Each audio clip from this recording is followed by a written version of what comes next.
Hello, good morning students. How are you? Must be feeling okay? And you are getting class after class. So don't get bored. Study at your leisure, okay? Today we'll discuss embryology of cardiovascular system. Till now we have done away with the venous end of the heart, that is atrial development and its partition, and then development of veins we have already studied. Today we will discuss the next half of the heart tube. Now what is that? As you know, as the two heart tubes fuse, they form a single tube, and this is the venous end of the heart up to atria. Yes, atria. We have done this half of the heart tube, okay? And today we will discuss from ventricles to the outflow tract, and this part of the development we will do now. As you know, the heart tube is divisible into the sinus venosus, the common atria, the ventricles, and the rest of the heart tube, which is showing three dilatations. We call it as bulbus cordis. Okay, this is bulb of the heart, that is bulbus cordis. And bulbus cordis is further divided into three parts, and we start from the ventricle, that is the proximal part, and no name, particular name is given to it. It incorporates into bulboventricular cavity and will form most of the right ventricle. And then next to it, distal to it, the middle 1/3 is known as the conus. It is known as conus cordis. And then the distalmost part, which is continuous with the aortic sacs, that is the truncus arteriosus, the outflow channel of the heart. So today we'll discuss the outflow channels. This is the inflow channel and this is the outflow channel, and ventricles are responsible for pushing the blood into the outflow channel. So how these structures develop, that is the topic for today. Now, before I start with the development, a quick revision to the adult heart. This is these two atria, left, right atrium. Right atrium opens into right ventricle via tricuspid valve. So this is the tricuspid valve, and this is the right atrium. These are known as papillary muscles, and these are chordae tendineae, and these are cusps. Tricuspid means three cusps are there in the right AV valve. Then right ventricle, it leads to infundibulum, which is the smooth part of the outflowing tract, and that is the pulmonary trunk. And at the junction, we have three semilunar valves. Now from there, the blood goes to the lungs. From the lungs, carried by pulmonary veins into the left atrium, and from the left atrium, the blood goes into the left ventricle, and left ventricle AV valve is guarded by bicuspid valve or the mitral valve. So two cusps are here, and they are connected to the muscular wall to the papillary muscles via chordae tendineae. From here, the blood goes into the aorta, and aorta is guarded by again three semineural valves, and this is the ascending aorta. Then we have the arch of aorta and descending aorta, and blood is supplied to whole of the body. So we have the two ventricles, the two atria, two ventricles, and the outflowing tract. These are the inflowing tracts, and this is the outflowing tract are pulmonary trunk and the aorta. So how they come into the final shape, we'll discuss now. Now first of all, I mentioned formation of atrioventricular canals. Since the atrioventricular canals, they participate in the formation of atria, but its actual value will be felt today. As the atrioventricular canal, in the beginning we have common atria and the common ventricle, and that the communication is atrioventricular canal. It gets divided into two, right and left. So at the end of the 4th week, two mesenchymal cushions. Please remember mesenchymal cushions, because whole of the heart blood vessels are coming from mesoderm. They may be known as endocardium, endothelium, but they are mesodermal in origin. So two mesenchymal cushions, they are known as atrioventricular endocardial cushions. They appear at the superior and inferior, or we can say anterior and posterior borders of the AV canal. Initially, AV canal gives access only to the primitive left ventricle. I'll show you in the next image, and separate from the bulbus cordis by a ridge known as bulboventricular flange or conoventricular flange. Near the end of 5th week, however, the posterior extremity of the flange terminates almost midway along the base of the superior endocardial cushion and much less in prominent, and therefore the atrioventricular canal, it enlarges to the right, and blood passing through the AV orifice now has direct access to the primitive left as well as to the primitive right ventricle. Now, before that I show you that image.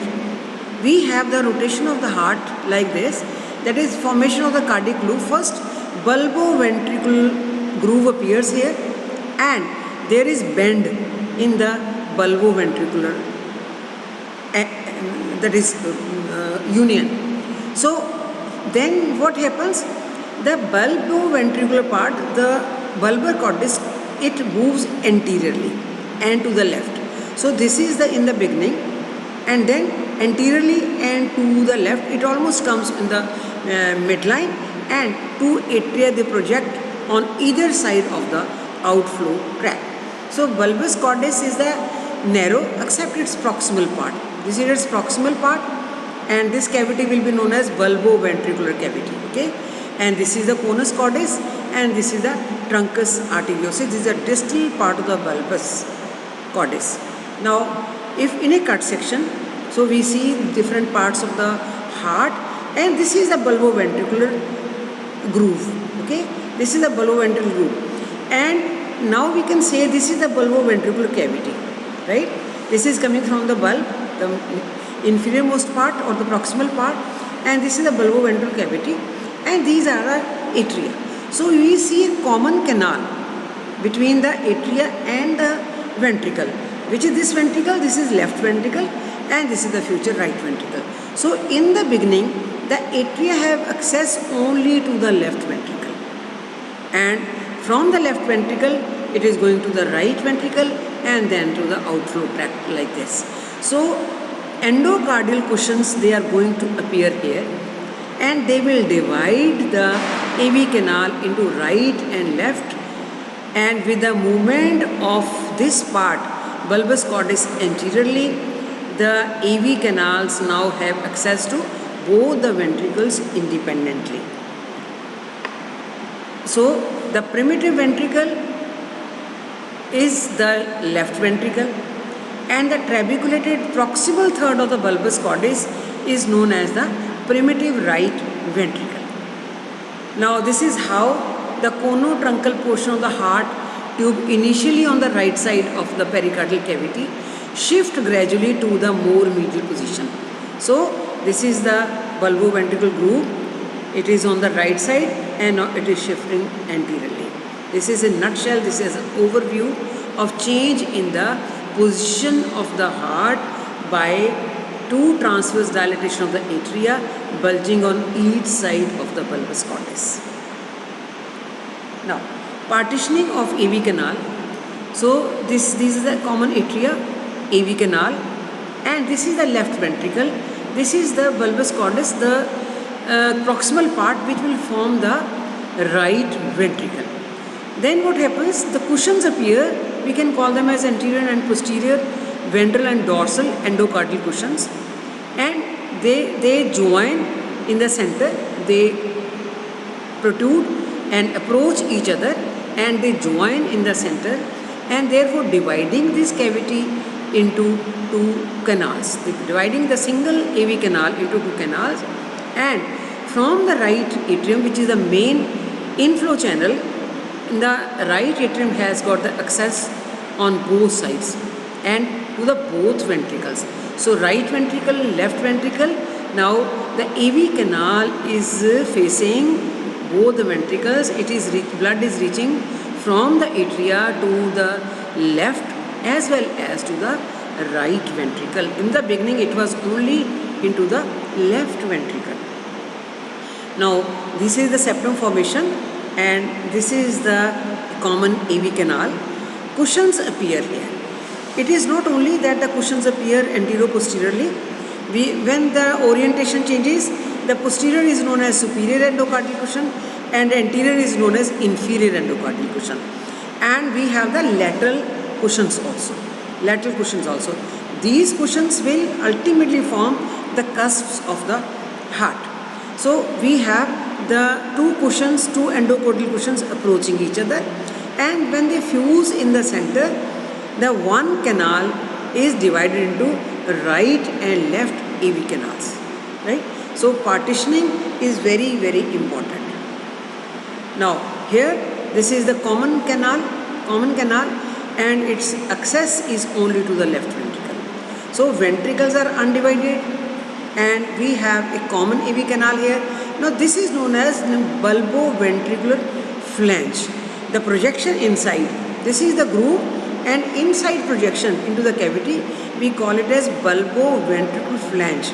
And this is the common outflow channel which is undivided till now. So ventricles are undivided and this is the interventricular foramen you can see, and this is the outflow channel.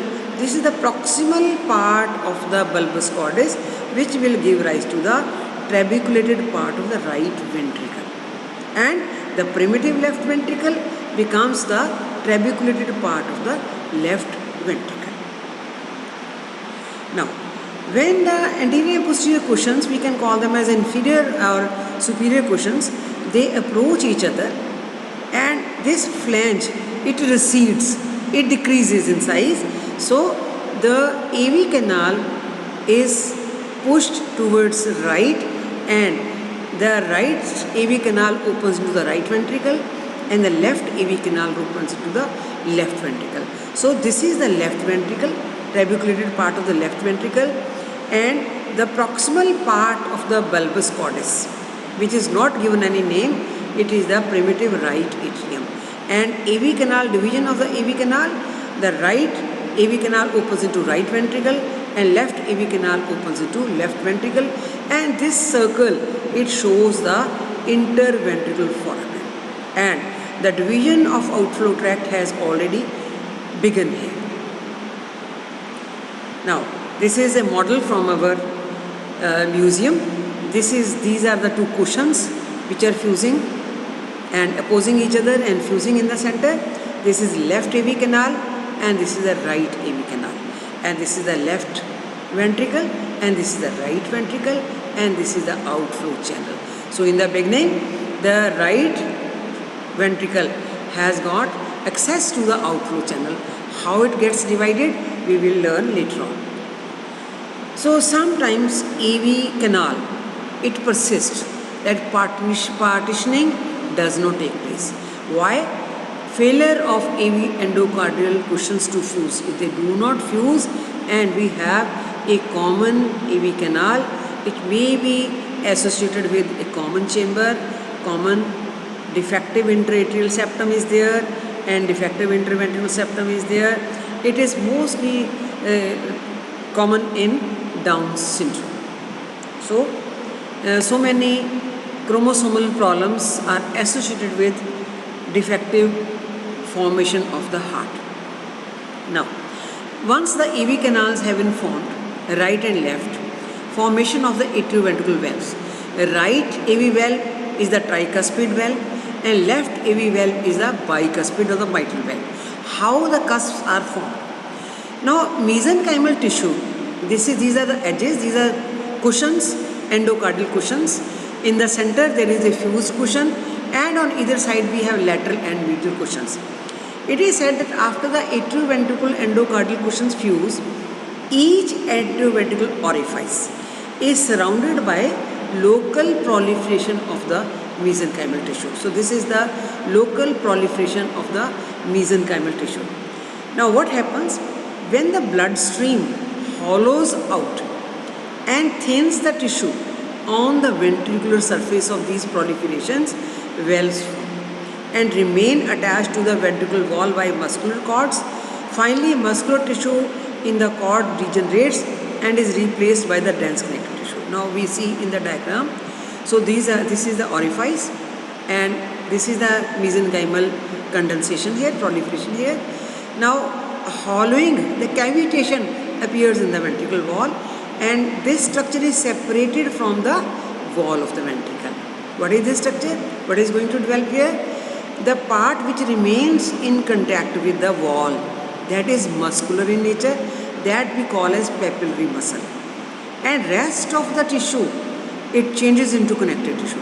It from the cusp and the chordae tendineae, right? So chordae tendineae, and they are attaching the cusp to the papillary muscle.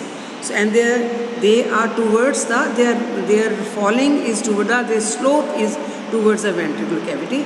So when the blood comes from atrium, the opening of AV valve is there, and when blood contraction of the ventricle occurs, the AV valves, they oppose each other, and blood from there goes into the outflow channel.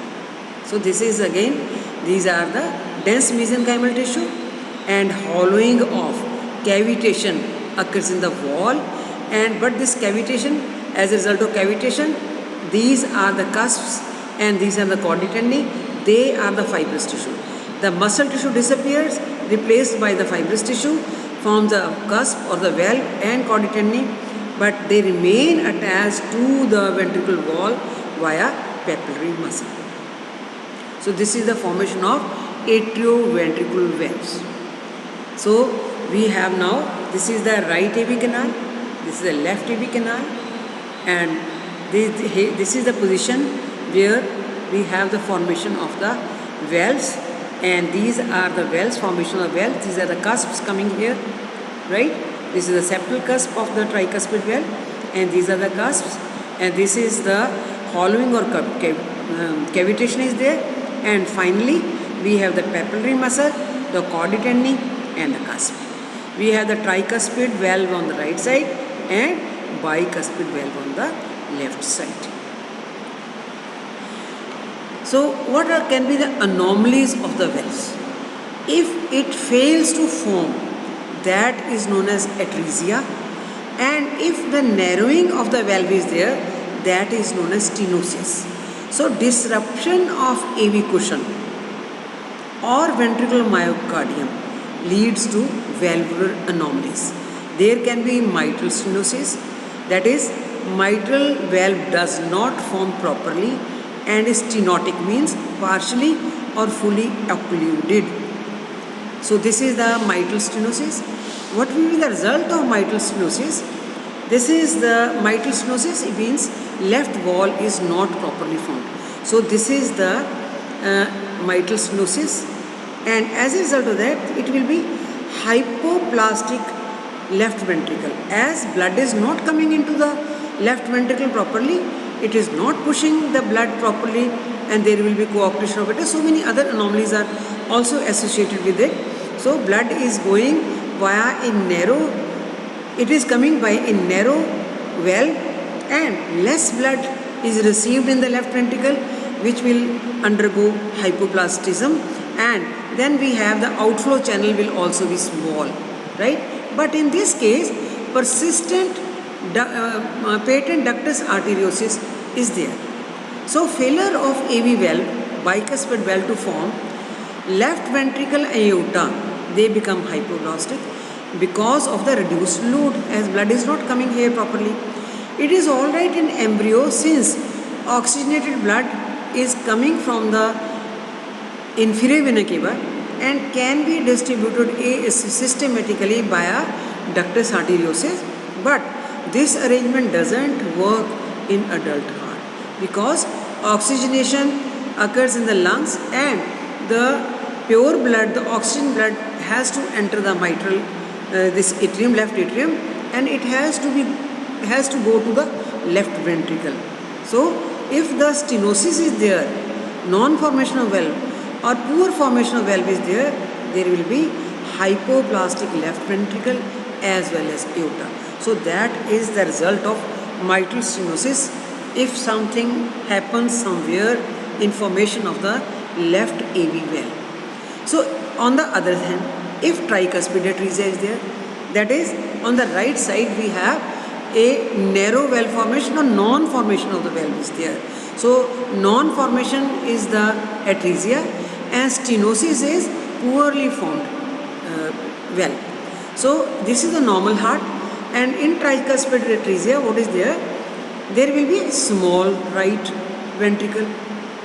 As it is getting less blood, there will be small ventricle and there will be small pulmonary trunk, so which we call as pulmonary stenosis, right? But in this case what happens, if this anomaly is there, it is almost always associated with patent foramen ovale and patent ductus arteriosus.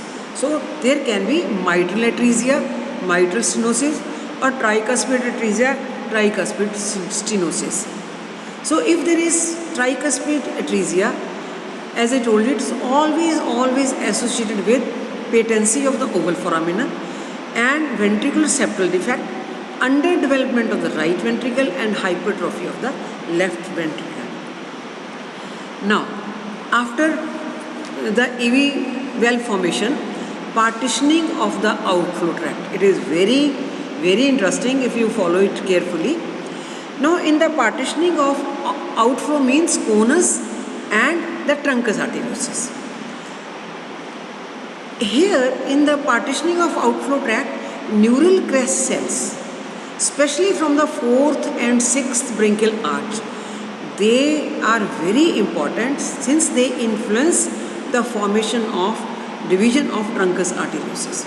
They migrate from the 4th and 6th arches and they interact with the secondary heart field which is forming the outflow tract.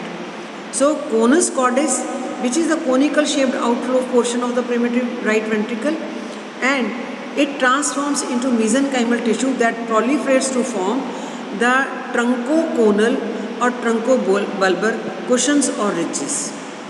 The two truncoconal ridges now they grow towards each other and fuse first at the truncoconal transition.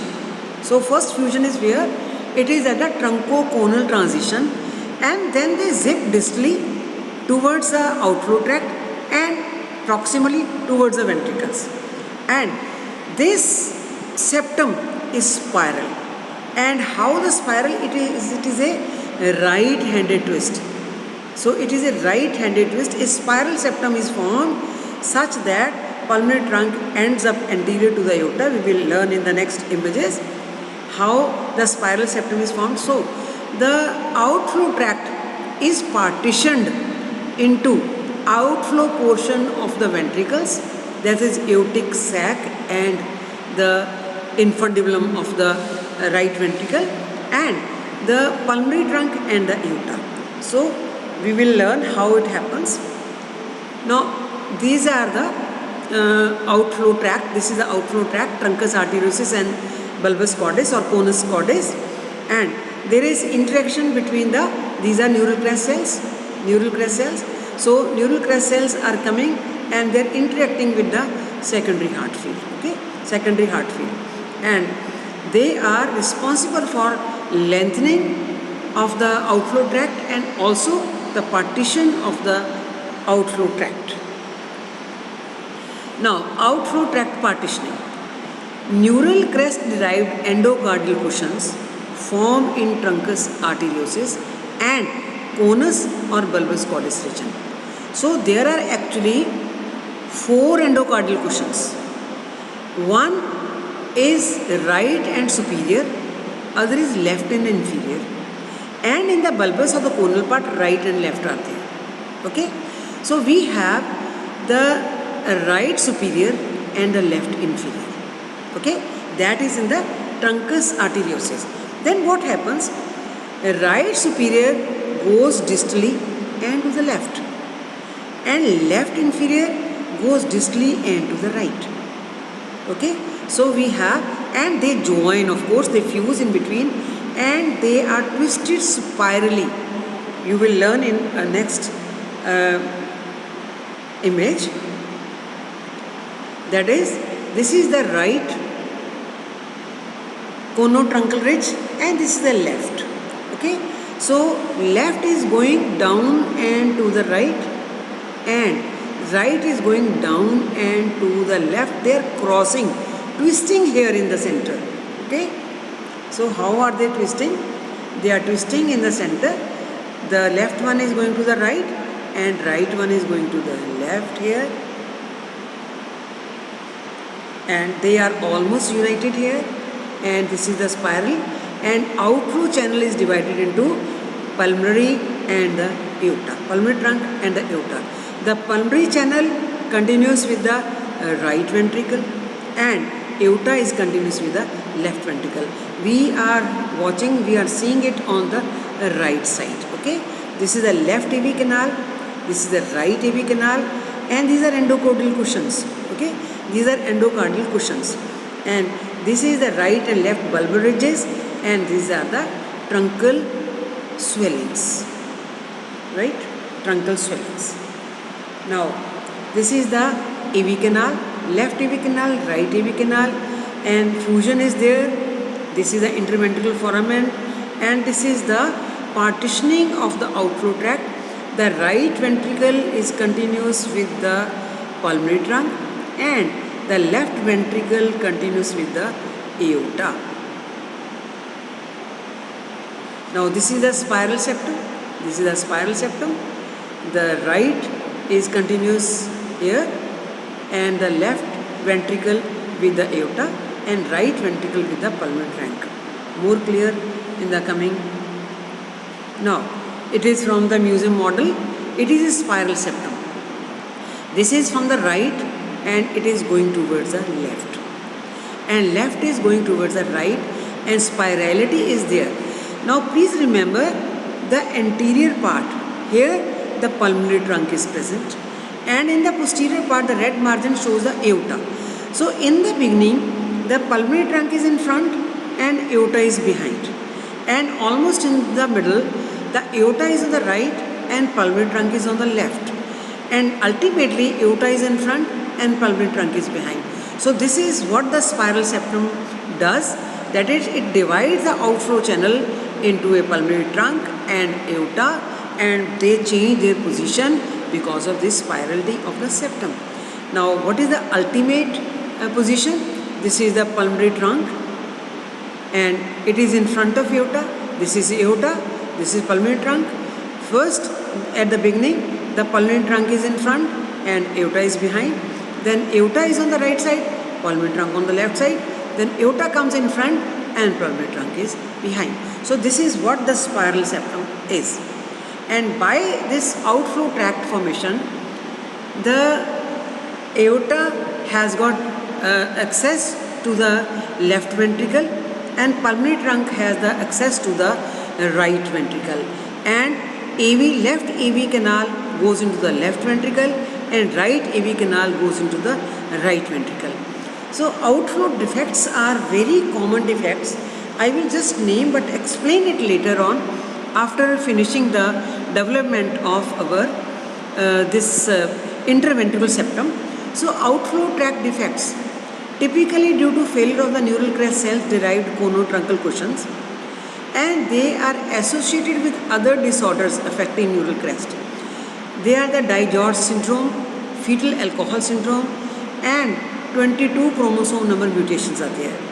And they can also arise due to defects in secondary heart field. That is, either the secondary heart field is not formed, or neural crest cells have not arrived, or interaction between the two is insulted. Some insult somewhere is there between these three. So the examples of outflow tract defects includes persistent truncus arteriosus, that is, it doesn't divide, or transposition of great vessels, that is, aorta lies on the right and pulmonary trunk on the left, that is, the great vessels, pulmonary trunk and aorta, they change their positions. Or there can be aortic and or pulmonary stenosis, and pulmonary stenosis is seen in tetralogy of Fallot's. Fallot's tetralogy we will learn soon, very important, and pediatrics people will also tell you about the tetralogy of Fallot. Now before the final defects of heart, what are various syndromes, we will first like to discuss the partitioning of the ventricles. Please remember, in partitioning of the ventricles, first the interventricular septum has got a muscular element and a membranous element. That is, there is a muscular element and membranous element. And this interventricular septum, it not only divides right atrium, right ventricle from the left ventricle, but it also divides left ventricle from the right atrium. Okay, so that is the beauty of the interventricular septum. That is, two parts are there, muscular and membranous. So division is not only between the ventricles, but left ventricle is also separated from the right atrium. Now, for this to understand, this is the muscular part of the interventricular septum and this is the membranous part. This is the membranous part. Membranous part is coming from the bulbar ridges and also from the endocardial cushions. So these endocardial cushions, which divides common AV canal into two, is very, very important. Right? It is very, very important. And this area is crucial area. Okay? In the development. And it is almost like a cross. And interatrial septum and interventricular septum, they represent the post of a cross, and endocardial cushions are the crossbar. So this is the very crucial point for the development of septa, cardiac septation. If something goes wrong here, there will be interatrial septal defect, there will be interventricular septal defects also. So this area is very important. The cusps are here, and the formation of interventricular and interatrial septum is also related to endocardial cushions. Now, interventricular septum, it divides into right and left halves, and each half, that is each ventricle, communicates with the corresponding atrium, left with left and right with left. Right ventricle opens into the pulmonary trunk and left ventricle opens into the aorta. Subdivision takes place as a septum called interventricular septum, which grows upwards from the floor of the bulboventricular cavity. That is, the muscular part of the septum will come from the floor of the bulboventricular cavity, and it is fused with the atrioventricular cushion or septum intermedium. That is, septum intermedium means that is dividing the AV canal into two. Then two ridges arise, one septum, two ridges, right and left bulbar, or they are known as conus ridges, bulbar ridges or conus ridges, and they arise in the wall of the bulboventricular cavity, continues with the right and left endocardial cushions to fuse with the bulbar septum or the conus septum. How it is occurring? Again, a model from the museum. Now this crescentric shaped structure, this is the muscular part of the interventricular septum, which is coming from the floor of the bulboventricle. This whole is a bulboventricular cavity, and it is coming from the floor of the bulboventricular cavity. It has got upper free margin, okay, crescentric shape, upper free margin, and two horns are there. And please remember, the posterior horn is coming on the right side of the inferior cushion, and the upper horn, the superior horn, is coming onto the left of the superior cushion. That is not aligned to each other. One is towards the left and one is towards the right, and they are approaching the intermediate septum, the cushions there. Then what happens? The membranous part, from where this is the muscular part which is coming from here. Now what happens to the membranous part? Each cavity is divided into, I think we have already done. Yes. Then the membranous part of the, from where does the membranous part of the interventricular septum comes? It comes from the original AV cushions, plus the endocardial proliferation from these cushions, it gives rise to membranous part. It first part separates the left ventricle from the right ventricle, and the first part means upper part separates the left ventricle from the right atrium, and the lower part separates the two ventricles. And tricuspid valve is attached to the membranous septum at the junction of these two parts, that is the parts which are coming from the original AV cushions, okay, and the proliferation of the interventricular septum.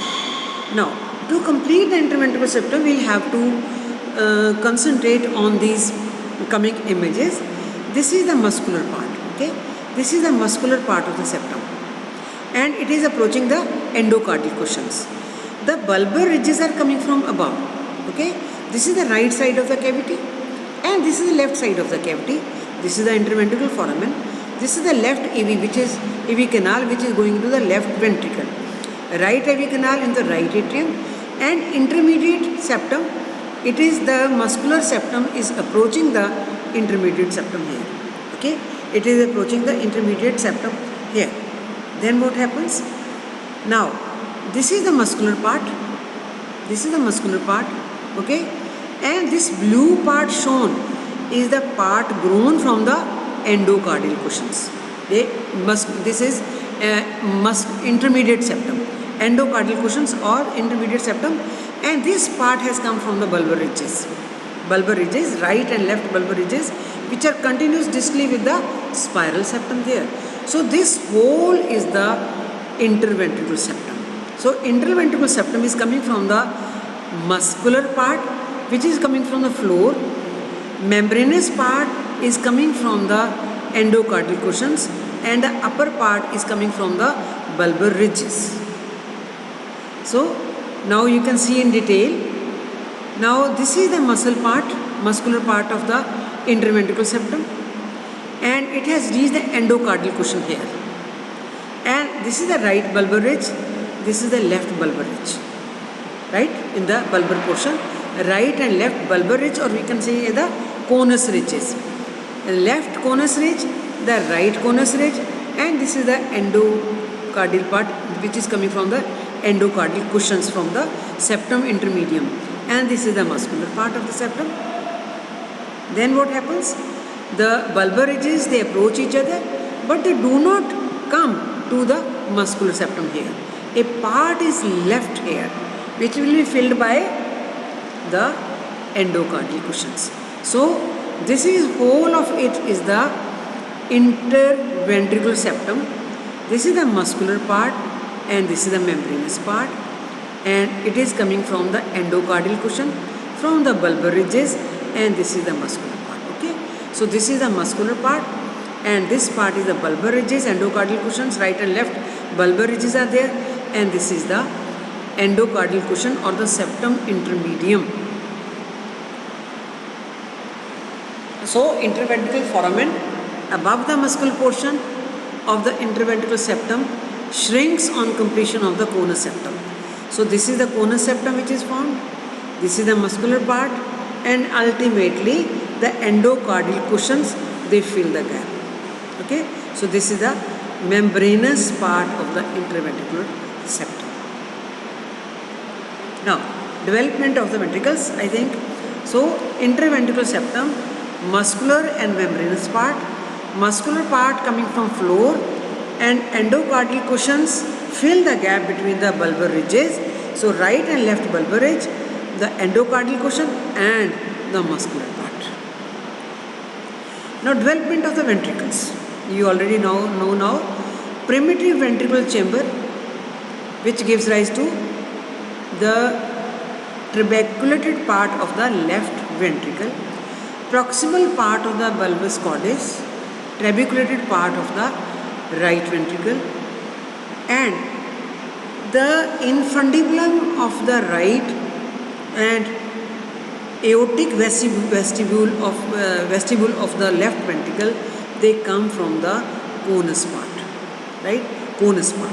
That is, ventricular chambers from the proximal part of the bulbus cordis. This is not conus.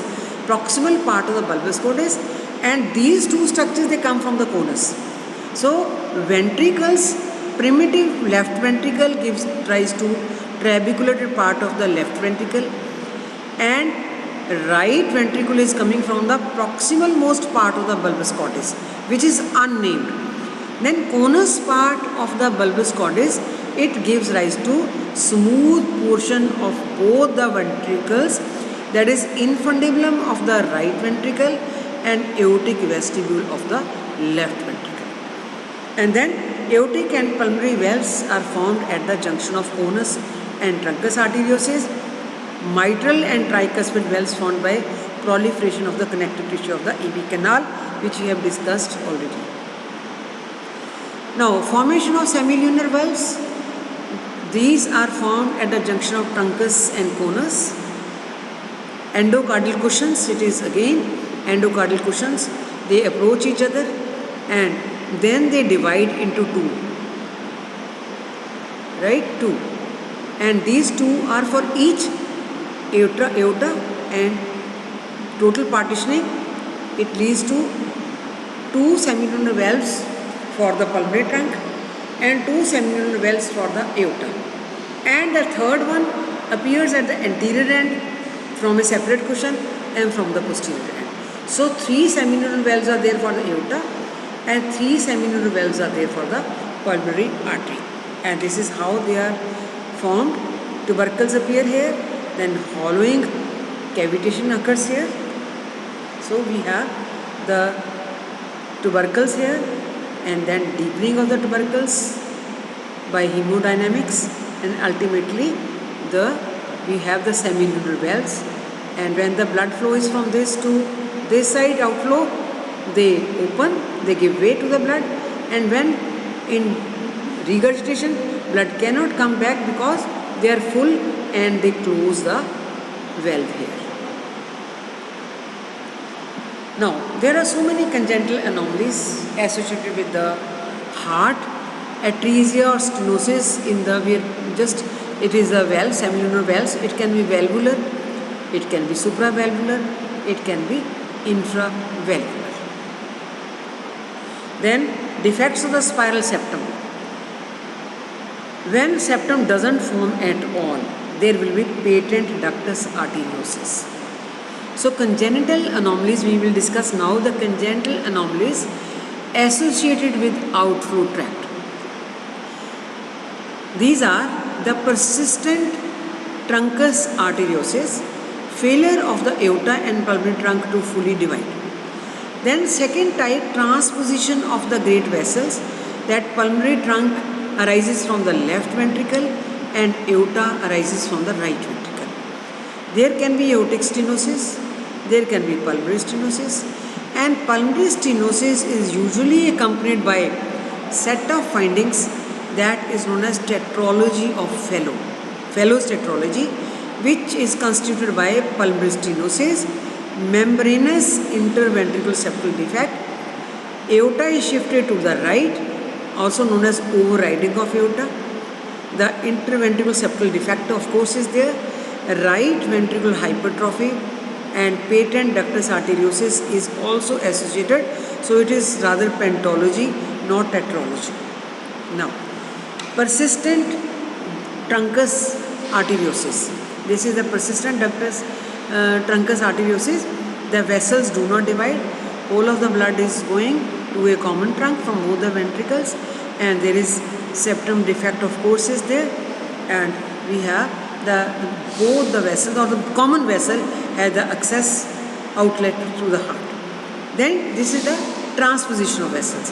That is, septum is not spiral, a straight septum develops, aorta is there on the right side, pulmonary trunk is on the left side, and left ventricle is connected to the pulmonary trunk and right ventricle is connected to the aorta. This is transposition of vessels when there is defective spiral septum formation. Then pulmonary stenosis or Fallot's tetralogy. Pulmonary stenosis, that is, there is stenosis, occlusion of the outflow channel. It is stenosed. And on the other hand, that is, there is spiral septum is there, but it's more towards the right side. So a small pulmonary trunk and large aorta is there, and there is interventricular septal defect, membranous type, and aorta has access to both the chambers, and this is known as overriding of aorta.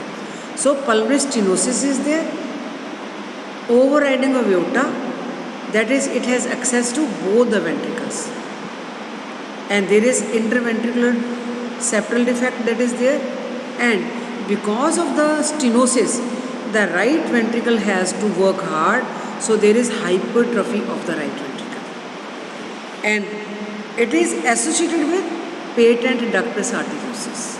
Okay, patent ductus arteriosus. So it is rather pathology, not the tetralogy. Why tetralogy of Fallot is there? We have the stenosis of the pulmonary trunk, and it is associated with interventricular septal defect, overriding of aorta is there, and right ventricle is hypertrophied. So 4 things: pulmonary stenosis, overriding aorta means it has access to both the ventricles, and intraventricular septal defect or interventricular septal defect, hypertrophy of the right ventricle, and patent ductus arteriosus is there. So this is really a pathology, not tetralogy. So again, frequent abnormality of the conotruncal junction, and 4 components of the defect: pulmonary stenosis, overriding aorta, interventricular septal defect, hypertrophy of the right ventricle, small pulmonary vessel and large aorta is there. Then clinical correlates, I told you this is the very crucial part here. Because of the key location abnormalities in endocardial cushion formation, they contribute to many cardiac malformations, including atrial and ventricular septal defects and defects involving the great vessels, that is transposition of aorta or tetralogy of Fallot. Since the cells populating the conotruncal cushions include neural crest cells, and since crest cells also contribute extensively to development of head and neck areas, so abnormalities in these cells produced by teratogenic agents or genetic causes often produce both heart and craniofacial defects in the same individual. So heart defects, heart and vascular abnormalities are the largest category of the human birth defects, and accounting almost 1% of malformations among live-born infants. And in stillborns, it is 10 times higher. And it is estimated that 8% of cardiac malformations are due to genetic factors and 2% are environmental. Environmental or multifactorial causes are there. Classical examples for teratogens are rubella virus and thalidomide medicine intake. Others include vitamin A, alcohol, and many other compounds. Maternal diseases such as insulin-dependent diabetes, hypertension have also been linked to cardiac defects. And chromosomal abnormalities are associated with heart malformations, with 6 to 10% of newborns with cardiac defects having an unbalanced chromosomal abnormality. Patients with pulmonary stenosis usually exhibit respiratory distress because pushing of blood to lungs is very less, and that produces cyanosis, that is blueness in various organs. So other signs of tetralogy, there is respiratory distress, dyspnea, shortness of breath, and this is the squatting posture. The patient is relieved by taking this posture. And boot-shaped heart is there. This is boot-shaped heart. Leg of the boot and foot of the boot. Boot-shaped heart. And there are intermittent severe cyanosis. Child becomes blue so many times. And clubbed fingers. The fingernails, with time, they become convex. Normal heart, if there is isolated defect in the membranous portion of the interventricular septum, blood from the left ventricle flows to the right through interventricular funnel. It goes to the aorta also, and some enter the pulmonary trunk also. This is the only isolated interventricular septal defect.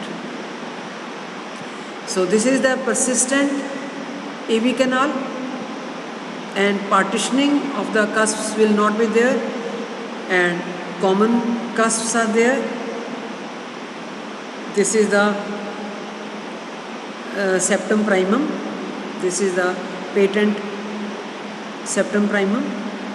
Patent septum primum is there, and these are also because of the endocardial cushions are not properly formed.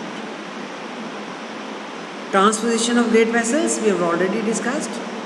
Vessels, the aorta is on the right side and pulmonary trunk is on the left side.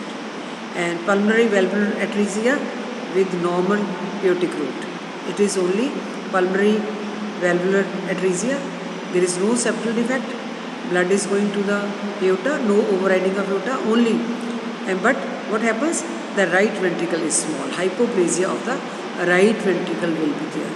Pulmonary stenosis usually part of Fallot's tetralogy, but if it is all alone, isolated, then there will be hypoplasia of the right ventricle. So, if there is aortic valvular stenosis, stenosis means narrowing of the valve. Atresia, it doesn't develop at all.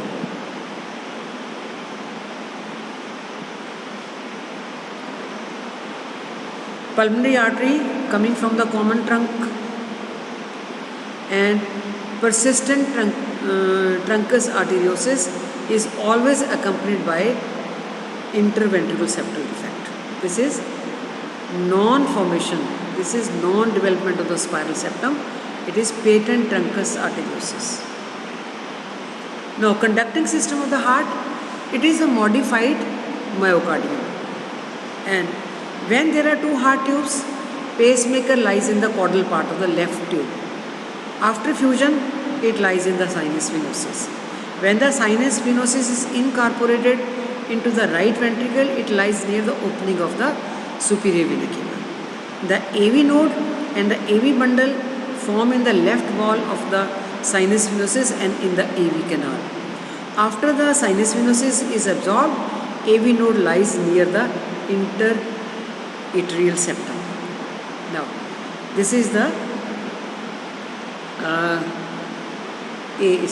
SA node, and here we have the AV node in the lower part of the interatrial septum, and this is the bundle of his, and these are the Purkinje fibers.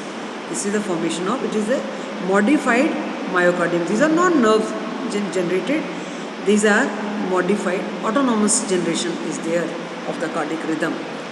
It is with the God's grace, it's beating all the time. Now, formation, conductive system, already told you. Initially, pacemaker lies in the caudal part of the left cardiac tube.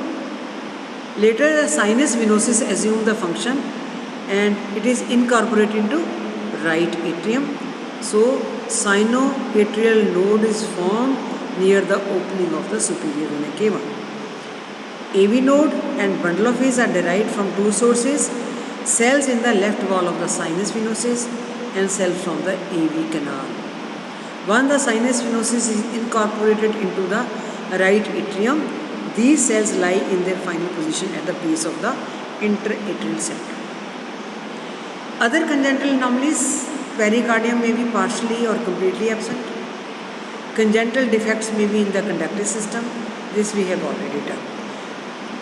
A few more anomalies. Anomalies in position of the heart. There can be dextrocardia.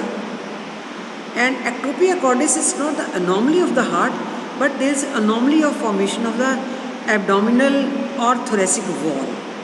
I'll show you the picture of these. Now, why the dextrocardia is there?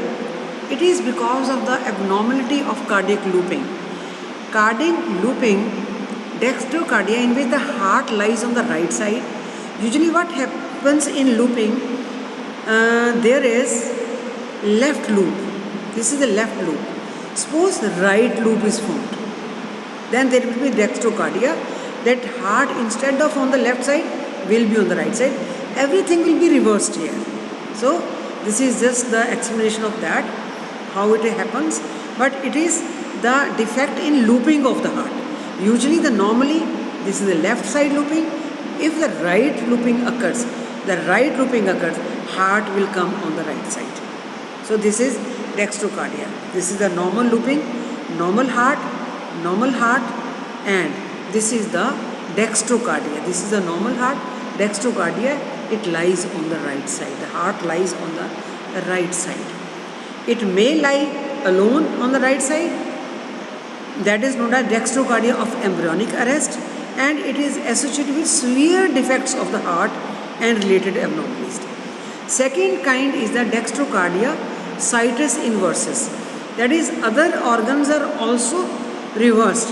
A liver will lie on the left side, spleen on the left side, but it is said that they may not have any medical abnormalities if situs inversus is there, and dextrocardia is part of the situs inversus.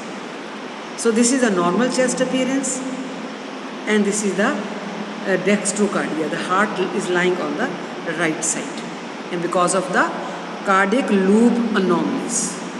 So we have the mirror image. Normal heart, this is the dextrocardia. Now this is the ectopia cordis, that is, heart lies outside the cavity. It may lie outside the chest cavity. It is known as thoracic ectopia cordis. It may lie outside the cervical area, upper part of the chest, and it is known as cervical ectopia cordis, or it can be thoracoabdominal ectopia cordis. Thank you, and we'll continue next time with the fetal circulation and aortic arch development. Thank you.